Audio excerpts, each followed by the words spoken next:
역대기하 12장.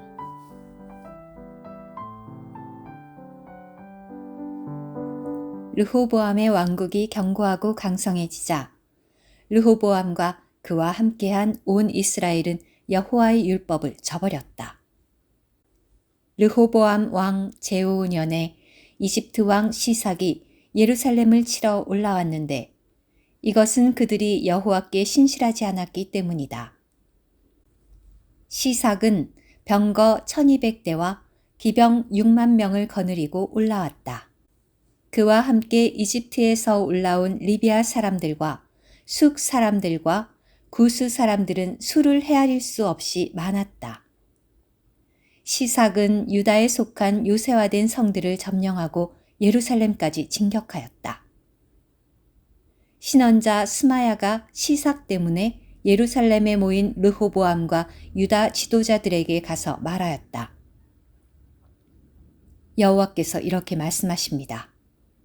너희가 나를 저버렸기 때문에 나도 너희를 저버려 시삭의 손에 넘긴다. 그러자 이스라엘 지도자들과 왕이 자신들을 낮추며 말하였다. 여호와는 의로우십니다. 여호와께서 그들이 자신들을 낮추는 것을 보셨을 때 여호와의 말씀이 스마야에게 임하였다. 저들이 자신들을 낮추었으니 나는 저들을 멸망시키지는 않고 가까스로 구출받게 하겠다. 나의 진노를 시삭의 손을 빌려 예루살렘에 쏟지는 않겠다. 그러나 저들은 시삭의 종이 되리니 그러면 나를 섬기는 것과 땅과 왕국들을 섬기는 것이 어떻게 다른지 알게 될 것이다. 이집트 왕 시삭이 예루살렘을 치러 올라와서 여호와의 집의 보물과 왕궁의 보물을 남김없이 다 빼앗아 갔다. 그는 솔로몬이 만든 금방패도 빼앗아 갔다. 그러자 르호보암 왕은 그 대신에 노수로 방패를 만들어 왕궁 입구를 지키는 호위 대장들의 손에 맡겼다. 왕이 여호와의 집에 들어갈 때마다 호위대는 와서 그 방패들을 들고 갔다가 호위대의 방에 다시 가져다 놓았다. 르호보암이 자신을 낮추었으므로 여호와께서 그분의 진노를 그에게서 거두시고 그들을 완전히 멸망시키지는 않으셨다. 그러자 유다도 상황이 나아졌다.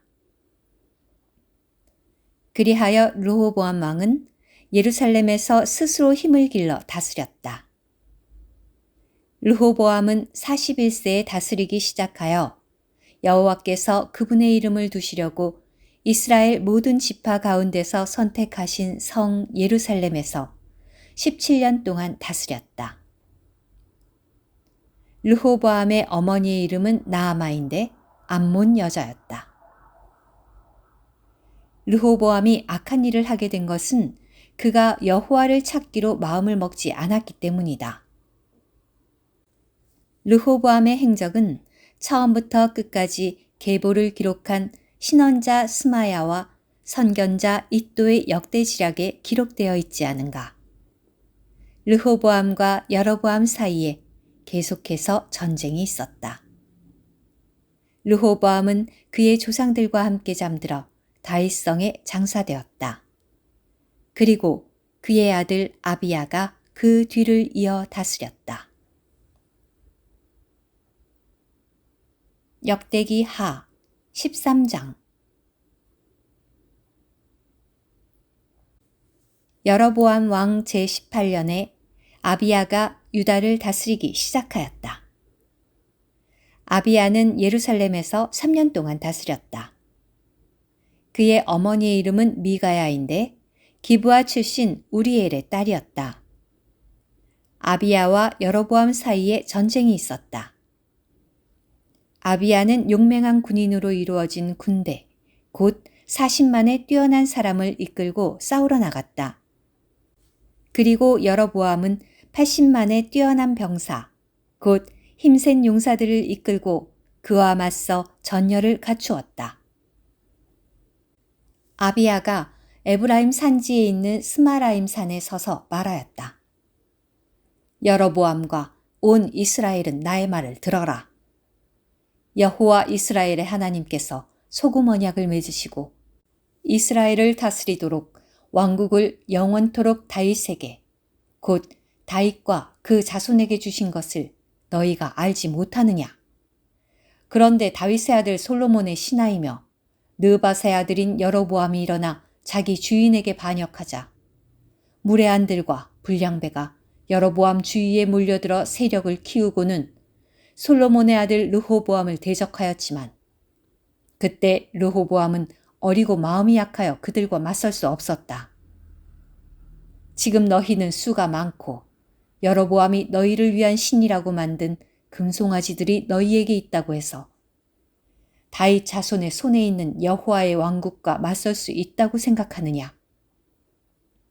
너희는 여호와의 제사장들인 아론 자손과 레위인들을 쫓아내지 않았느냐? 그러고는 이방 땅의 백성들처럼 마음대로 제사장들을 세워 누구든지 황소 1마리와 순양 7마리를 가지고 가서 헌신하면 신들이 아닌 것들을 섬기는 제사장으로 삼았다. 그러나 우리로 말하자면 여호와께서 우리의 하나님이시니 우리는 그분을 저버리지 않았다. 여호와를 섬기는 제사장들은 아론의 자손이며 레위인들도 맡겨진 일을 하고 있다. 그들은 매일 아침 저녁으로 여호와께 번제물을 태워 바치고 향을 사르며 정결한 상 위에 떡을 개고 매일 저녁 금등잔대와 그 등잔을 손질하여 등불을 켠다. 이렇게 우리는 여호와 우리 하나님의 명령을 지키지만 너희는 주님을 저버렸다. 여기 우리의 선두에는 하나님께서 계시며 그분의 제사장들이 너희를 공격하라는 신호로 나팔을 불려고 서 있다. 이스라엘 자손아, 여호와 너희의 하나님을 대적하여 싸우지 마라. 너희는 이기지 못할 것이다. 그러나 여로보암은 이미 유다 병사들 뒤에서 올라오게 하려고 복병을 보내두었다. 그리하여 그들은 유다 앞에 있고 복병은 유다 뒤에 있었다. 유다가 뒤를 돌아보니 자기들 바로 앞뒤에서 전투가 벌어지고 있었다. 그래서 그들은 여호와께 부르짖고 제사장들은 나팔을 불었다. 유다 병사들이 외쳤다.